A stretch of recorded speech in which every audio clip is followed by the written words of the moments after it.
sérénité venait de sa proximité avec Dieu. Quand je suis en 2 rois, je comprends qu'Élie est assis sur la montagne. Quand les chefs de ses camps viennent le rencontrer, ils lui disent, homme de Dieu, le roi t'ordonne de descendre de la montagne. Il dit que le feu descende. Mais la Bible dit qu'il était assis en présence de l'ange de l'Éternel. J'ai compris que la force d'Élie et sa sérénité, c'était celui qui était à côté de lui. Élie savait qu'il n'était pas seul. Mais comment tu fais pour savoir si tu n'es pas seul? Si quand tu parles à Dieu, tes oreilles spirituelles sont fermées, tu ne sais même pas s'il t'a répondu. Ça fait qu'aujourd'hui, tu as l'impression que tu es seul. Dites-moi, quelqu'un qui est dans une maison, tu es aveugle, tu es sourd et tu n'arrives pas à marcher. Même s'il y a du monde dans la maison, est-ce que tu peux savoir? Tu es seul et tu es dans le noir. Et c'est comme ça que tu es. Donc Dieu te parle. Il avait toi, il dit, ma fille, je suis là, mais tu n'entends rien parce que tes oreilles spirituelles sont bouchées.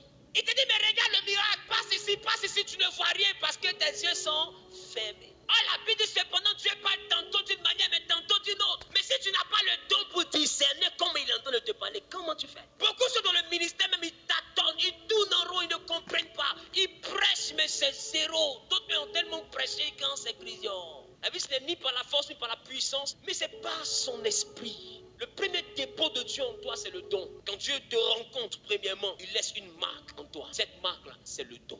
Il y a un don qu'il te fait pour te dire, mon fils, je suis maintenant avec toi. Regardez les disciples. Quand ils ont rencontré le Saint-Esprit, qu'est-ce qui s'est passé au jour de la Pentecôte? Ils ont commencé à parler d'autres langues.